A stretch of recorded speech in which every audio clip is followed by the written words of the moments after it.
వాళ్ళంటే పిచ్చి. తన కంటికి కనబడే ఏ ఆడదాన్ని వదిలేవాడు కాదు. తిరుపతి దగ్గరలో అవిలాల అనే గ్రామంలో గంగమ్మ అనే ఒక అమ్మాయి ఉండేది. ఒక రోజు పాలెగడి కంట్లో ఆ అమ్మాయి పడుతుంది. తనని బలత్కరించబోతుంటే గంగమ్మ తప్పించుకుని ప్రతిజ్ఞ చేస్తుంది. వారం రోజుల లోపు అతన్ని అంతు చూస్తానని. తర్వాత పండితులు పాలెగడికి చెప్తారు, ఆమె దైవాంశాలు చేసిన ప్రతిజ్ఞ తీర్చుకునేదాకా వదలదు, నీ మరణం తథ్యమని. అది విని భయపడిన పాలెగాడు ఎవరికి కనపడకుండా దాక్కుంటాడు. ఆడవాళ్ళని కాపాడడం కోసం గంగమ్మ అవిలాలలో అవతరించింది. ఆమె చల్లని ఆశీస్సులు పొందడానికి ఇప్పటికీ మగవాళ్ళు కూడా జాతరలో ఆడవాళ్ళ వేషాలు వేసుకుంటారు.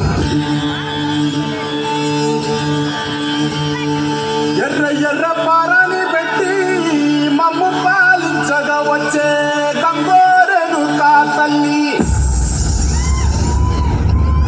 నల్ల నల్ల కట్టుగా పెట్టి మమ్ముదయ చూడగా వచ్చే గంగోరెను కా తల్లి, కళ్ళు కళ్ళు గజలు కట్టి మమ్ము నడిపించగా వచ్చే గంగోరెను కా తల్లి.